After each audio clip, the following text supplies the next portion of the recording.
ഇന്ത്യയുടെ സുഗന്ധവൃക്ഷം എന്നറിയപ്പെടുന്നത് ഏത്? ഉത്തരം അഗർവുഡ്. അഗർവുഡാണ് ഇന്ത്യയുടെ സുഗന്ധവൃക്ഷം എന്നറിയപ്പെടുന്നത്. സമാധാനത്തിൻ്റെ വൃക്ഷം എന്നറിയപ്പെടുന്നത് ഏത്? ഉത്തരം ഒലിവ് മരം. ഒലിവ് മരമാണ് സമാധാനത്തിൻ്റെ വൃക്ഷം എന്നറിയപ്പെടുന്നത്. 1000 ആവശ്യങ്ങൾക്കുള്ള വൃക്ഷം എന്നറിയപ്പെടുന്നത് ഏത്? ഉത്തരം തെങ്ങ്. തെങ്ങാണ് 1000 ആവശ്യങ്ങൾക്കുള്ള വൃക്ഷം എന്നറിയപ്പെടുന്നത്. പാവപ്പെട്ടവൻ്റെ തടി എന്നറിയപ്പെടുന്നത് ഏത്? ഉത്തരം മുള. മുളയാണ് പാവപ്പെട്ടവൻ്റെ തടി എന്നറിയപ്പെടുന്നത്. പാഴ്ഭൂമിയിലെ കൽപ്പവൃക്ഷം എന്നറിയപ്പെടുന്നത് ഏത്? ഉത്തരം കശുമാവ്. കശുമാവാണ് പാഴ്ഭൂമിയിലെ കൽപ്പവൃക്ഷം എന്നറിയപ്പെടുന്നത്. തീ പിടിക്കാത്ത തടിയുള്ള വൃക്ഷമേത്? ഉത്തരം ഒമ്പു. ഒമ്പുവാണ് തീ പിടിക്കാത്ത തടിയുള്ള വൃക്ഷം. ഇന്ത്യൻ ഫയർ എന്നറിയപ്പെടുന്ന സസ്യമേത്? ഉത്തരം അശോകം. അശോകമാണ് ഇന്ത്യൻ ഫയർ എന്നറിയപ്പെടുന്ന സസ്യം. കാട്ടിലെ തീനാളം എന്നറിയപ്പെടുന്ന വൃക്ഷമേത്? ഉത്തരം പ്ലാശ്. പ്ലാശാണ് കാട്ടിലെ തീനാളം എന്നറിയപ്പെടുന്ന വൃക്ഷം. ദേവദുന്ദുഭി എന്നറിയപ്പെടുന്ന സസ്യമേത്? ഉത്തരം തുളസി. തുളസിയാണ് ദേവദുന്ദുഭി എന്നറിയപ്പെടുന്ന സസ്യം. പ്രകൃതിയിലെ ഔഷധശാല എന്നറിയപ്പെടുന്ന സസ്യമേത്? ഉത്തരം വേപ്പ്. വേപ്പാണ് പ്രകൃതിയിലെ ഔഷധശാല എന്നറിയപ്പെടുന്ന സസ്യം. ക്രിക്കറ്റ് ബാറ്റ് നിർമ്മാണത്തിന് ഉപയോഗിക്കുന്നത് ഏത്? ഉത്തരം വില്ലോ മരത്തിൻ്റെ തടി. വില്ലോ മരത്തിൻ്റെ തടിയാണ് ക്രിക്കറ്റ് ബാറ്റ് നിർമ്മാണത്തിന് ഉപയോഗിക്കുന്നത്. വീണ, തമ്പുരു എന്നിവയുടെ നിർമ്മാണത്തിന് ഉപയോഗിക്കുന്നത് ഏത്? ഉത്തരം പ്ലാവിൻ്റെ തടി. പ്ലാവിൻ്റെ തടിയാണ് വീണ, തമ്പുരു എന്നിവയുടെ നിർമ്മാണത്തിന് ഉപയോഗിക്കുന്നത്. ചുണ്ടൻ വള്ളങ്ങളുടെ നിർമ്മാണത്തിന് സാധാരണ ഉപയോഗിക്കുന്ന വൃക്ഷമേത്? ഉത്തരം ആഞ്ഞിലി. ആഞ്ഞിലിയാണ് ചുണ്ടൻ വള്ളങ്ങളുടെ നിർമ്മാണത്തിന് സാധാരണ ഉപയോഗിക്കുന്ന വൃക്ഷം.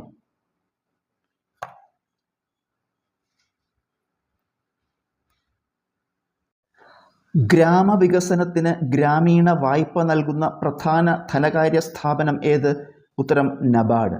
നബാർഡാണ് ഗ്രാമവികസനത്തിന് ഗ്രാമീണ വായ്പ നൽകുന്ന പ്രധാന ധനകാര്യ സ്ഥാപനം. നബാർഡ് എന്നതിൻ്റെ പൂർണ്ണരൂപം national bank for agricultural and rural development എന്നാണ്. നബാർഡ് സ്ഥാപിതമായതെന്ന്? ഉത്തരം 1982 ജൂലൈ 12 ഇതിൻ്റെ ആസ്ഥാനം മുംബൈയിലാണ്. 1982 ജൂലൈ 12 നബാർഡ് സ്ഥാപിതമായത്. ആസ്ഥാനം മുംബൈയിൽ. നബാർഡ് സ്ഥാപിതമായത് ബി ശിവരാമൻ കമ്മിറ്റിയുടെ ശുപാർശയുടെ അടിസ്ഥാനത്തിലാണ്. ബി ശിവരാമൻ കമ്മിറ്റിയുടെ ശുപാർശയുടെ അടിസ്ഥാനത്തിലാണ് നബാർഡ് സ്ഥാപിതമായത്. എന്താണ് എക്സിം ബാങ്കുകൾ? ഉത്പന്നങ്ങൾ കയറ്റി അയക്കാനും ഇറക്കുമതി ചെയ്യാനും വായ്പ നൽകുന്ന സവിശേഷ ബാങ്കുകളാണ് എക്സിം ബാങ്കുകൾ. ഉത്പന്നങ്ങൾ കയറ്റി അയക്കാനും ഇറക്കുമതി ചെയ്യാനും വായ്പ നൽകുന്ന സവിശേഷ ബാങ്കുകളാണ് എക്സിം ബാങ്കുകൾ. ഇതിൻ്റെ പൂർണ്ണരൂപം എക്സിം ബാങ്ക് എന്നതിൻ്റെ പൂർണ്ണരൂപം export import bank of India എന്നാണ്. ഇന്ത്യൻ ഭരണഘടന നിലവിൽ വരുമ്പോൾ എത്ര അനുച്ഛേദങ്ങൾ, പട്ടികകൾ, ഭാഗങ്ങൾ ഉണ്ടായിരുന്നു? ഉത്തരം അനുച്ഛേദങ്ങൾ 395, പട്ടികകൾ 8, ഭാഗങ്ങൾ 22. ഇന്ത്യൻ ഭരണഘടന നിലവിൽ വരുമ്പോൾ അതിൽ 395 അനുച്ഛേദങ്ങളും 8 പട്ടികകളും 22 ഭാഗങ്ങളും ഉണ്ടായിരുന്നു. ലോക തണ്ണീർത്തട ദിനമായി ആചരിക്കുന്നതെന്ന്? ഉത്തരം ഫെബ്രുവരി 2. ഫെബ്രുവരി 2 ലോക തണ്ണീർത്തട ദിനമായി ആചരിക്കുന്നത്. ചന്ദ്രയാൻ 1 ദൗത്യം ചന്ദ്രോപരിതലം തൊട്ടതെന്ന്? ഉത്തരം 2008 നവംബർ 14. ഇത് തൊട്ട പ്രദേശം ജവഹർ പോയിന്റ് എന്നറിയപ്പെടുന്നു. 2008 നവംബർ 14 ചന്ദ്രയാൻ 1 ദൗത്യം ചന്ദ്രോപരിതലം തൊട്ടത്. ഈ തൊട്ട പ്രദേശം ജവഹർ പോയിന്റ് എന്നറിയപ്പെടുന്നു. ചന്ദ്രയാൻ 3 ചന്ദ്രോപരിതലത്തിൽ ഇറങ്ങിയതെന്ന്? ഉത്തരം 2023 ഓഗസ്റ്റ് 23. ഇത് ഇറങ്ങിയ സ്ഥലം ശിവശക്തി പോയിന്റ് എന്നറിയപ്പെടുന്നു. ഇതിൻ്റെ സ്മരണയ്ക്കായി ആഗസ്റ്റ് 23 നാഷണൽ സ്പേസ് ദിനമായി ആചരിക്കുന്നു. 2023 ഓഗസ്റ്റ് 23 ചന്ദ്രയാൻ 3 ചന്ദ്രോപരിതലത്തിൽ ഇറങ്ങിയത്. ഇറങ്ങിയ സ്ഥലം ശിവശക്തി പോയിന്റ് എന്നറിയപ്പെടുന്നു. ഇതിൻ്റെ ഓർമ്മയ്ക്കായി ഓഗസ്റ്റ് 23 നാഷണൽ സ്പേസ് ദിനമായി ആചരിക്കുന്നു. ശിവശക്തി പോയിന്റ് ഏത് 2 ഗർത്തങ്ങൾക്കിടയിലാണ് സ്ഥിതി ചെയ്യുന്നത്? ഉത്തരം Manzinus C, Simpelius N. Manzinus C, Simpelius N എന്നീ ഗർത്തങ്ങൾക്കിടയിലാണ് ശിവശക്തി പോയിന്റ്. എന്താണ് പ്രതിശീർഷ വരുമാനം? ഉത്തരം ദേശീയ വരുമാനത്തെ രാജ്യത്തെ മൊത്തം ജനസംഖ്യയോട് ഹരിക്കുമ്പോൾ കിട്ടുന്ന ഉത്തരം. ദേശീയ വരുമാനത്തെ രാജ്യത്തെ മൊത്തം ജനസംഖ്യയോട് ഹരിക്കുമ്പോൾ കിട്ടുന്ന ഉത്തരമാണ് പ്രതിശീർഷ വരുമാനം. സാമ്പത്തിക വളർച്ച അളക്കുന്ന പ്രധാന അളവുകോൽ എന്ത്? ഉത്തരം gross domestic product. Gross domestic product ആണ് സാമ്പത്തിക വളർച്ച അളക്കുന്ന പ്രധാന അളവുകോൽ. കൂടിയാട്ടത്തിന്റെ കുലപതി എന്നറിയപ്പെടുന്നത്? ഉത്തരം അമ്മന്നൂർ മാധവ ചാക്യാർ. അമ്മന്നൂർ മാധവ ചാക്യാറാണ് കൂടിയാട്ടത്തിന്റെ കുലപതി എന്നറിയപ്പെടുന്നത്. ഏറ്റവും പ്രാചീനമായ സംസ്കൃത നാടകരൂപം ഏത്? ഉത്തരം കൂടിയാട്ടം. കൂടിയാട്ടമാണ് ഏറ്റവും പ്രാചീനമായ സംസ്കൃത നാടകരൂപം. സ്വർണ്ണാഭരണങ്ങൾ ശുദ്ധീകരിക്കാൻ ഉപയോഗിക്കുന്ന ആസിഡ് ഏത്? ഉത്തരം നൈട്രിക് ആസിഡ്. നൈട്രിക് ആസിഡാണ് സ്വർണ്ണാഭരണങ്ങൾ ശുദ്ധീകരിക്കാൻ ഉപയോഗിക്കുന്ന ആസിഡ്. ആസിഡിൻ്റെയും ബേസിൻ്റെയും സ്വഭാവം കാണിക്കുന്ന പദാർത്ഥങ്ങളേവ? ഉത്തരം ആംഫോട്ടറിക്. ആംഫോട്ടറിക് എന്നാൽ ആസിഡിൻ്റെയും ബേസിൻ്റെയും സ്വഭാവം കാണിക്കുന്ന പദാർത്ഥങ്ങൾക്ക് പറയുന്ന പേരാണ്. ഒരു ലായനി ആസിഡാണോ ബേസാണോ എന്ന് തിരിച്ചറിയാനുള്ള അളവുകോൽ ഏത്? ഉത്തരം pH സ്കെയിൽ. pH സ്കെയിലാണ് ഒരു ലായനി ആസിഡാണോ ബേസാണോ എന്ന് തിരിച്ചറിയാനുള്ള അളവുകോൽ. ഓക്ക്, മഹാഗണി എന്നിവയുടെ തൊലിയിൽ അടങ്ങിയിരിക്കുന്ന ആസിഡ് ഏത്? ഉത്തരം ടാനിക് ആസിഡാണ്. ടാനിക് ആസിഡ് മഷി, തുകൽ എന്നിവയുടെ നിർമ്മാണത്തിന് ഉപയോഗിക്കുന്നു. ടാനിക് ആസിഡാണ് ഓക്ക്, മഹാഗണി എന്നിവയുടെ തൊലിയിൽ അടങ്ങിയിരിക്കുന്ന ആസിഡ്. ഇത് മഷി, തുകൽ എന്നിവയുടെ നിർമ്മാണത്തിന് ഉപയോഗിക്കുന്നു. എന്താണ് ഒലിയം? സൾഫ്യൂറിക് ആസിഡിൻ്റെ ഗാഢത കൂടിയ രൂപമാണ് ഒലിയം. ഒലിയം എന്നാൽ സൾഫ്യൂറിക് ആസിഡിൻ്റെ ഗാഢത കൂടിയ രൂപമാണ്. ലെഡ് ആസിഡ് ബാറ്ററിയിൽ ഉപയോഗിക്കുന്ന ആസിഡ് ഏത്? ഉത്തരം സൾഫ്യൂറിക് ആസിഡ്. സൾഫ്യൂറിക് ആസിഡാണ് ലെഡ് ആസിഡ് ബാറ്ററിയിൽ ഉപയോഗിക്കുന്ന ആസിഡ്. മണ്ണിൽ അടങ്ങിയിരിക്കുന്ന ആസിഡ് ഏത്? ഉത്തരം ഹ്യൂമിക് ആസിഡ്. ഹ്യൂമിക് ആസിഡാണ് മണ്ണിൽ അടങ്ങിയിരിക്കുന്ന ആസിഡ്. ജാം കേടുകൂടാതെ സൂക്ഷിക്കാൻ അതിൽ ചേർക്കുന്ന രാസവസ്തു ഏത്? ഉത്തരം ബെൻസോയിക് ആസിഡ്. ബെൻസോയിക് ആസിഡാണ് ജാം കേടുകൂടാതെ സൂക്ഷിക്കാൻ അതിൽ ചേർക്കുന്ന രാസവസ്തു. റോക്കറ്റ് ഇന്ധനങ്ങളിൽ ഓക്സികാരിയായി ഉപയോഗിക്കുന്നത് എന്ത്? ഉത്തരം നൈട്രിക് ആസിഡ്. നൈട്രിക് ആസിഡാണ് റോക്കറ്റ് ഇന്ധനങ്ങളിൽ ഓക്സികാരിയായി ഉപയോഗിക്കുന്നത്. ടൈറ്റാനിയം, സിർക്കോണിയം എന്നിവയുടെ ശുദ്ധീകരണ രീതി ഏതു പേരിൽ അറിയപ്പെടുന്നു? ഉത്തരം വാൻ ആർക്കൽ പ്രക്രിയ. വാൻ ആർക്കൽ പ്രക്രിയ വഴിയാണ് ടൈറ്റാനിയം, സിർക്കോണിയം എന്നിവ ശുദ്ധീകരിക്കുന്നത്. കുറഞ്ഞ തിളനിലയിലുള്ള ലോഹങ്ങളായ സിങ്ക്, മെർക്കുറി എന്നിവയുടെ ശുദ്ധീകരണ രീതി ഏത്? ഉത്തരം ഡിസ്റ്റിലേഷൻ. ഡിസ്റ്റിലേഷൻ വഴിയാണ് കുറഞ്ഞ തിളനിലയുള്ള ലോഹങ്ങളായ സിങ്ക്, മെർക്കുറി എന്നിവ ശുദ്ധീകരിക്കുന്നത്. അലുമിനിയത്തിൻ്റെ അയിരായ ബോക്സൈറ്റിൻ്റെ സാന്ദ്രണ രീതി ഏത്? ഉത്തരം ലീച്ചിങ്. ലീച്ചിങ് ആണ് അലൂമിനിയത്തിൻ്റെ അയിരായ ബോക്സൈറ്റിൻ്റെ സാന്ദ്രണ രീതി. പാൽ കേടുകൂടാതെ സൂക്ഷിക്കാൻ ഉപയോഗിക്കുന്ന രീതി ഏത്? ഉത്തരം പാസ്ചറൈസേഷൻ. ഇത് കണ്ടുപിടിച്ചത് ലൂയി പാസ്റ്ററാണ്. പാസ്ചറൈസേഷൻ വഴിയാണ് പാൽ കേടുകൂടാതെ സൂക്ഷിക്കുന്നത്. ഇത് കണ്ടുപിടിച്ചത് ലൂയി പാസ്റ്ററാണ്. സ്പ്രിംഗ് ത്രാസിൻ്റെ പ്രവർത്തനത്തിലെ അടിസ്ഥാന നിയമം എന്ത്? ഉത്തരം ഹുക്സ് നിയമം. ഹുക്സ് നിയമം അനുസരിച്ചാണ് സ്പ്രിംഗ് ത്രാസ് പ്രവർത്തിക്കുന്നത്. വിളിപ്പേര് നദി. ബംഗാളിൻ്റെ ദുഃഖം എന്നറിയപ്പെടുന്നത് ദാമോദർ നദിയാണ്. ദാമോദർ നദി ബംഗാളിൻ്റെ ദുഃഖം എന്നറിയപ്പെടുന്നു. വൃദ്ധഗംഗ എന്നറിയപ്പെടുന്നത് ഗോദാവരി നദിയാണ്. ഗോദാവരി നദി വൃദ്ധഗംഗ എന്നറിയപ്പെടുന്നു. മഹാരാഷ്ട്രയുടെ ജീവനാഡി എന്നറിയപ്പെടുന്നത് കൊയ്ന നദിയാണ്. കൊയ്ന നദി മഹാരാഷ്ട്രയുടെ ജീവനാഡി എന്നറിയപ്പെടുന്നു. ഇന്ത്യയുടെ ചുവന്ന നദി എന്നറിയപ്പെടുന്നത് ബ്രഹ്മപുത്രയാണ്. ബ്രഹ്മപുത്ര ഇന്ത്യയുടെ ചുവന്ന നദി എന്നറിയപ്പെടുന്നു. ആന്ധ്രാപ്രദേശിൻ്റെ ജീവരേഖ എന്നറിയപ്പെടുന്നത് ഗോദാവരി നദിയാണ്. ഗോദാവരി നദി ആന്ധ്രാപ്രദേശിൻ്റെ ജീവരേഖ എന്നറിയപ്പെടുന്നു. അസമിൻ്റെ ദുഃഖം എന്നറിയപ്പെടുന്നത് ബ്രഹ്മപുത്ര നദിയാണ്. ബ്രഹ്മപുത്ര നദി അസമിൻ്റെ ദുഃഖം എന്നറിയപ്പെടുന്നു. ആൺ നദി എന്നറിയപ്പെടുന്നത് ബ്രഹ്മപുത്രയാണ്. ബ്രഹ്മപുത്ര നദി ആൺ നദി എന്നറിയപ്പെടുന്നു. സിക്കിമിൻ്റെ ജീവരേഖ എന്നറിയപ്പെടുന്നത് ടീസ്റ്റയാണ്. ടീസ്റ്റ സിക്കിമിൻ്റെ ജീവരേഖ എന്നറിയപ്പെടുന്നു. അരുണാചൽ പ്രദേശിൽ ദിഹാങ്, സിയാങ് എന്നീ പേരുകളിൽ അറിയപ്പെടുന്നത് ബ്രഹ്മപുത്ര നദിയാണ്. ബ്രഹ്മപുത്ര നദി അരുണാചൽ പ്രദേശിൽ ദിഹാങ്, സിയാങ് എന്നീ പേരുകളിൽ അറിയപ്പെടുന്നു. ടിബറ്റിൽ സാങ്പോ, യാർലങ് എന്നീ പേരുകളിൽ അറിയപ്പെടുന്നത് ബ്രഹ്മപുത്ര നദിയാണ്. ബ്രഹ്മപുത്ര നദി ടിബറ്റിൽ സാങ്പോ, യാർലങ് എന്നീ പേരുകളിൽ അറിയപ്പെടുന്നു. ബംഗ്ലാദേശിൽ ജമുന എന്നറിയപ്പെടുന്നത് ബ്രഹ്മപുത്ര നദിയാണ്. ബ്രഹ്മപുത്ര നദി ബംഗ്ലാദേശിൽ ജമുന എന്നറിയപ്പെടുന്നു. പ്രത്യേകത നദി. തെക്കേ ഇന്ത്യയിലെ ഏറ്റവും നീളം കൂടിയ നദി ഗോദാവരിയാണ്. ഗോദാവരിയാണ് തെക്കേ ഇന്ത്യയിലെ ഏറ്റവും നീളം കൂടിയ നദി. കിഴക്കോട്ടൊഴുകുന്ന ഏറ്റവും വലിയ നദി ഗോദാവരിയാണ്. ഗോദാവരിയാണ് കിഴക്കോട്ടൊഴുകുന്ന ഏറ്റവും വലിയ നദി. ഇന്ത്യയിലെ ഏറ്റവും നീളം കൂടിയ രണ്ടാമത്തെ നദി ഗോദാവരിയാണ്. ഗോദാവരിയാണ് ഇന്ത്യയിലെ ഏറ്റവും നീളം കൂടിയ രണ്ടാമത്തെ നദി. പൂർണ്ണമായും ഇന്ത്യയിൽ ഒഴുകുന്ന ഏറ്റവും നീളം കൂടിയ നദി ഗോദാവരിയാണ്. ഗോദാവരിയാണ് പൂർണ്ണമായും ഇന്ത്യയിൽ ഒഴുകുന്ന ഏറ്റവും നീളം കൂടിയ നദി. ഉപദ്വീപീയ നദികളിൽ ഏറ്റവും വലിയ നദി ഗോദാവരിയാണ്. ഗോദാവരിയാണ് ഉപദ്വീപീയ നദികളിൽ ഏറ്റവും വലിയ നദി. നംചബറുവ കൊടുമുടിയെ വലം വെച്ചൊഴുകുന്ന നദി ബ്രഹ്മപുത്രയാണ്. ബ്രഹ്മപുത്രയാണ് നംചബറുവ കൊടുമുടിയെ വലം വെച്ച് ഒഴുകുന്ന നദി. ഏറ്റവും കൂടുതൽ ജലസമ്പത്ത് ഉള്ള നദി ബ്രഹ്മപുത്രയാണ്. ബ്രഹ്മപുത്രയാണ് ഏറ്റവും കൂടുതൽ ജലസമ്പത്ത് ഉള്ള നദി. ഇന്ത്യയിലെ ഏറ്റവും ആഴമേറിയ നദി ബ്രഹ്മപുത്രയാണ്. ബ്രഹ്മപുത്രയാണ് ഇന്ത്യയിലെ ഏറ്റവും ആഴമേറിയ നദി. ഇന്ത്യയിൽ ഏറ്റവും വേഗത്തിൽ ഒഴുകുന്ന നദി ടീസ്റ്റയാണ്. ടീസ്റ്റയാണ് ഇന്ത്യയിൽ ഏറ്റവും വേഗത്തിൽ ഒഴുകുന്ന നദി. 2025 ഡിസംബറിൽ സ്കൂളുകളിൽ ദിവസേന പത്രവായന നിർബന്ധമാക്കിയ സംസ്ഥാനമേത്? ഉത്തരം ഉത്തർപ്രദേശ്. ഉത്തർപ്രദേശാണ് 2025 ഡിസംബറിൽ സ്കൂളുകളിൽ ദിവസവും പത്രവായന നിർബന്ധമാക്കിയ സംസ്ഥാനം. പട്ടുനൂൽ പുഴു എന്ന നോവലിൻ്റെ രചയിതാവാര്? ഉത്തരം എസ് ഹരീഷ്. എസ് ഹരീഷാണ് പട്ടുനൂൽ പുഴു എന്ന നോവലിൻ്റെ രചയിതാവ്. രണ്ട് സ്രോതസ്സുകളിൽ നിന്ന് വരുന്ന പ്രകാശം താരതമ്യം ചെയ്യാൻ ഉപയോഗിക്കുന്ന ഉപകരണമേത്? ഉത്തരം ഫോട്ടോമീറ്റർ. ഫോട്ടോമീറ്ററാണ് രണ്ട് സ്രോതസ്സുകളിൽ നിന്ന് വരുന്ന പ്രകാശം താരതമ്യം ചെയ്യാൻ ഉപയോഗിക്കുന്ന ഉപകരണം.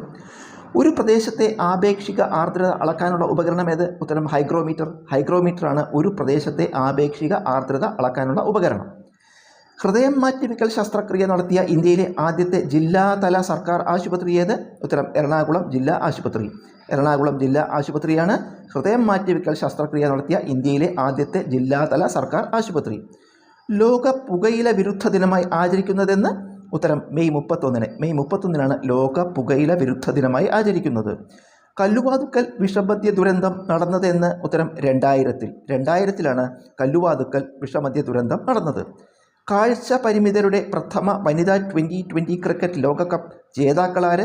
ഉത്തരം ഇന്ത്യ. ഇന്ത്യയാണ് കാഴ്ച പരിമിതരുടെ പ്രഥമ വനിതാ 2020 ക്രിക്കറ്റ് ലോകകപ്പ് ജേതാക്കൾ. ഇന്ത്യയിലെ ആദ്യത്തെ ഭരണഘടനാ പാർക്ക് ഉദ്ഘാടനം ചെയ്തത് എവിടെ? ഉത്തരം പൂനെയിൽ. പൂനെയിലാണ് ഇന്ത്യയിലെ ആദ്യത്തെ ഭരണഘടനാ പാർക്ക് ഉദ്ഘാടനം ചെയ്തത്. മഗ്സസെ പുരസ്കാരം നേടിയ ആദ്യ ഇന്ത്യൻ സംഘടന ഏത്? ഉത്തരം എഡ്യൂക്കേറ്റ് ഗേൾസ്. എഡ്യൂക്കേറ്റ് ഗേൾസ് ആണ് മഗ്സസെ പുരസ്കാരം നേടിയ ആദ്യ ഇന്ത്യൻ സംഘടന. ഇന്ത്യയിലെ ഏതു രാജ്യത്തിൻ്റെ അംബാസഡറാണ് സെർജിയോ ഗോർ? ഉത്തരം USA. USA ഇന്ത്യയിലെ അംബാസഡറാണ് സെർജിയോ ഗോർ. ദേശീയ സുരക്ഷാ ഡെപ്യൂട്ടി ഉപദേഷ്ടാവായി നിയമിതനായതാര്? ഉത്തരം അനീഷ് ദയാൽ സിംഗ്. അനീഷ് ദയാൽ സിംഗ് ആണ് ദേശീയ സുരക്ഷാ ഡെപ്യൂട്ടി ഉപദേഷ്ടാവായി നിയമിതനായത്. കർമ്മഗതി ആരുടെ ആത്മകഥ ആണ്?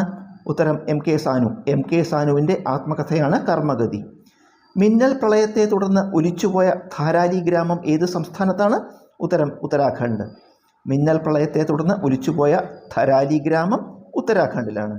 നിലവിലെ Satish Dhawan space centre director ആര്? ഉത്തരം ES പത്മകുമാർ. ES പത്മകുമാറാണ് നിലവിലെ Satish Dhawan space centre director.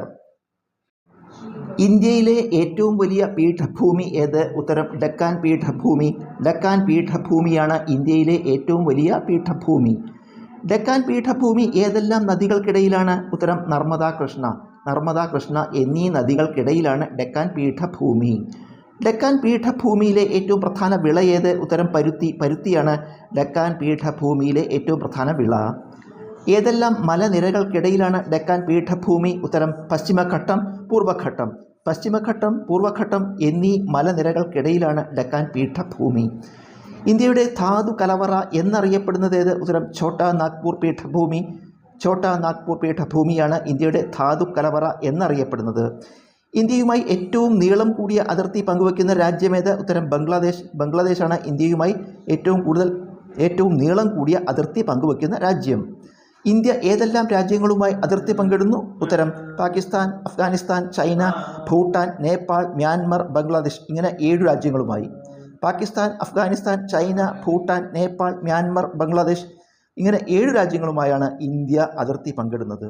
India ഏറ്റവും കുറച്ച് അതിർത്തി പങ്കിടുന്ന രാജ്യമേത്? ഉത്തരം അഫ്ഗാനിസ്ഥാൻ. അഫ്ഗാനിസ്ഥാനാണ് ഇന്ത്യ ഏറ്റവും കുറച്ച് അതിർത്തി പങ്കിടുന്ന രാജ്യം. ഇന്ത്യയുടെ ഏറ്റവും വലിയ അയൽ രാജ്യം ഏത്? ഉത്തരം ചൈന. ചൈനയാണ് ഇന്ത്യയുടെ ഏറ്റവും വലിയ അയൽ രാജ്യം. ഇന്ത്യയുടെ ഏറ്റവും ചെറിയ അയൽ രാജ്യം ഏത്? ഉത്തരം ഭൂട്ടാൻ. ഭൂട്ടാനാണ് ഇന്ത്യയുടെ ഏറ്റവും ചെറിയ അയൽ രാജ്യം. ഇന്ത്യയുടെ കിഴക്കേ അറ്റത്തെ സംസ്ഥാനം ഏത്? ഉത്തരം അരുണാചൽ പ്രദേശ്. അരുണാചൽ പ്രദേശാണ് ഇന്ത്യയുടെ കിഴക്കേ അറ്റത്തെ സംസ്ഥാനം. ഇന്ത്യയുടെ പടിഞ്ഞാറ് അറ്റത്തെ സംസ്ഥാനം ഏത്? ഉത്തരം ഗുജറാത്ത്. ഗുജറാത്താണ് ഇന്ത്യയുടെ പടിഞ്ഞാറ് അറ്റത്തെ സംസ്ഥാനം. ഏറ്റവും അധികം സംസ്ഥാനങ്ങളുമായി അതിർത്തി പങ്കിടുന്ന ഇന്ത്യൻ സംസ്ഥാനം ഏത്? ഉത്തരം ഉത്തർപ്രദേശ്. ഉത്തർപ്രദേശാണ് ഏറ്റവും അധികം സംസ്ഥാനങ്ങളുമായി അതിർത്തി പങ്കിടുന്ന ഇന്ത്യൻ സംസ്ഥാനം. സ്വതന്ത്ര ഇന്ത്യയിലെ ആദ്യത്തെ വിവിധോദ്ദേശ്യ പദ്ധതി ഏത്? ഉത്തരം ദാമോദർ വാലി. ഇത് നിലവിൽ വന്നത് 1948 ജൂലൈ 7-നാണ്. 1948 ജൂലൈ 7-ന് നിലവിൽ വന്ന ദാമോദർ വാലിയാണ് സ്വതന്ത്ര ഇന്ത്യയിലെ ആദ്യത്തെ വിവിധോദ്ദേശ്യ പദ്ധതി. USA-യിലെ പ്രശസ്തമായ ടെന്നസി വാലി അതോറിറ്റിയുടെ മാതൃകയിലാണ് ദാമോദർ വാലി നിർമ്മിച്ചിരിക്കുന്നത്. ദാമോദർ വാലി നിർമ്മിച്ചിരിക്കുന്നത് USA-യിലെ പ്രശസ്തമായ ടെന്നസി വാലി അതോറിറ്റിയുടെ മാതൃകയിലാണ്. നിലവിലെ ദേശീയ വിവരാവകാശ കമ്മീഷൻ ചെയർമാൻ ആര്? ഉത്തരം രാജ്കുമാർ ഗോയൽ. രാജ്കുമാർ ഗോയലാണ് നിലവിലെ ദേശീയ വിവരാവകാശ കമ്മീഷൻ ചെയർമാൻ. ലിബറോ എന്ന പദം ഏത് കായിക ഇനവുമായി ബന്ധപ്പെട്ടതാണ്? ഉത്തരം വോളിബോൾ. ലിബറോ എന്ന പദം വോളിബോൾ എന്ന കായിക ഇനവുമായി ബന്ധപ്പെട്ടതാണ്. 2025 എഴുത്തച്ഛൻ പുരസ്കാരത്തിന് അർഹനായ കവിയാര്? ഉത്തരം KG ശങ്കരപ്പിള്ള. KG ശങ്കരപ്പിള്ളയാണ് 2025 എഴുത്തച്ഛൻ പുരസ്കാരത്തിന് അർഹനായ കവി. വടക്കേ അമേരിക്കയിലെ പ്രധാന പർവ്വതനിരകൾ ഏവ? ഉത്തരം റോക്കി, അപ്പലേച്ചിയൻ. റോക്കി, അപ്പലേച്ചിയൻ എന്നിവയാണ് വടക്കേ അമേരിക്കയിലെ പ്രധാന പർവ്വതനിരകൾ. 2026 ലോക പരിസ്ഥിതി ദിനത്തിന് ആതിഥേയത്വം വഹിക്കുന്ന രാജ്യമേത്? ഉത്തരം അസർബൈജാൻ. അസർബൈജാൻ ആണ് 2026 ലോക പരിസ്ഥിതി ദിനത്തിന് ആതിഥേയത്വം വഹിക്കുന്ന രാജ്യം. ഇന്ത്യയിലെ ആദ്യത്തെ സമ്പൂർണ്ണ കടലാസ് രഹിത കോടതി എന്ന പേര് നേടുന്നത് ഏത് സ്ഥാപനം? ഉത്തരം കേരള ഹൈക്കോടതി. കേരള ഹൈക്കോടതിയാണ് ഇന്ത്യയിലെ ആദ്യത്തെ സമ്പൂർണ്ണ കടലാസ് രഹിത കോടതി എന്ന പേര് നേടുന്നത്. ആസൂത്രണ കമ്മീഷന്റെ ആദ്യ ഉപാധ്യക്ഷൻ ആര്? ഉത്തരം ഗുൽസാരിലാൽ നന്ദ. ഗുൽസാരിലാൽ നന്ദയാണ് ആസൂത്രണ കമ്മീഷന്റെ ആദ്യ ഉപാധ്യക്ഷൻ. പഞ്ചായത്തി രാജ് എന്ന പദം ആദ്യമായി ഉപയോഗിച്ചതാര്? ഉത്തരം ജവഹർലാൽ നെഹ്റു. ജവഹർലാൽ നെഹ്റുവാണ് പഞ്ചായത്തി രാജ് എന്ന പദം ആദ്യമായി ഉപയോഗിച്ചത്. കേരളത്തിലെ മികച്ച കായിക താരത്തിനുള്ള 37ാമത് ജിമ്മി ജോർജ് ഫൗണ്ടേഷൻ അവാർഡ് ലഭിച്ചതാർക്ക്? ഉത്തരം എൽദോസ് പോൾ. എൽദോസ് പോളിനാണ് കേരളത്തിലെ മികച്ച കായിക താരത്തിനുള്ള 37ാമത് ജിമ്മി ജോർജ് ഫൗണ്ടേഷൻ അവാർഡ് ലഭിച്ചത്. തിരുവിതാംകൂറിലെ ആദ്യത്തെ സ്റ്റേറ്റ് ട്രാൻസ്പോർട്ട് സർവീസ് ആരംഭിച്ചതാര്? ഉത്തരം CP രാമസ്വാമി അയ്യർ. CP രാമസ്വാമി അയ്യരാണ് തിരുവിതാംകൂറിലെ ആദ്യത്തെ സ്റ്റേറ്റ് ട്രാൻസ്പോർട്ട് സർവീസ് ആരംഭിച്ചത്. കേരളത്തിലെ 1500 അംഗനവാടികൾ NSS വളണ്ടിയർമാർ ഏറ്റെടുത്ത് നവീകരിക്കുന്ന പദ്ധതി ഏത്? ഉത്തരം സ്നേഹാങ്കണം പദ്ധതി. സ്നേഹാങ്കണം പദ്ധതിയാണ് കേരളത്തിലെ 1500 അംഗനവാടികൾ NSS വളണ്ടിയർമാർ ഏറ്റെടുത്ത് നവീകരിക്കുന്ന പദ്ധതി. കേരള ഫോക്ലോർ അക്കാദമി പ്രസിദ്ധീകരിക്കുന്ന മുഖപത്രം ഏത്? ഉത്തരം പൊലി. പൊലിയാണ് കേരള ഫോക്ലോർ അക്കാദമി പ്രസിദ്ധീകരിക്കുന്ന മുഖപത്രം. കൊച്ചിയിൽ ഇലക്ട്രിസിറ്റി സമരം നടന്നത് എപ്പോൾ? ഉത്തരം 1936. 1936ലാണ് കൊച്ചിയിൽ ഇലക്ട്രിസിറ്റി സമരം നടന്നത്. ഇന്ത്യയിലെ ആദ്യത്തെ വനിതാ സർവകലാശാല സ്ഥാപിച്ചതാര്? ഉത്തരം DK കാർവേ. DK കാർവേയാണ് ഇന്ത്യയിലെ ആദ്യത്തെ വനിതാ സർവകലാശാല സ്ഥാപിച്ചത്. നാഷണൽ സ്കൂൾ ഓഫ് ഡ്രാമയുടെ ആസ്ഥാനം ഏത്? ഉത്തരം ന്യൂഡൽഹി. ന്യൂഡൽഹിയാണ് നാഷണൽ സ്കൂൾ ഓഫ് ഡ്രാമയുടെ ആസ്ഥാനം.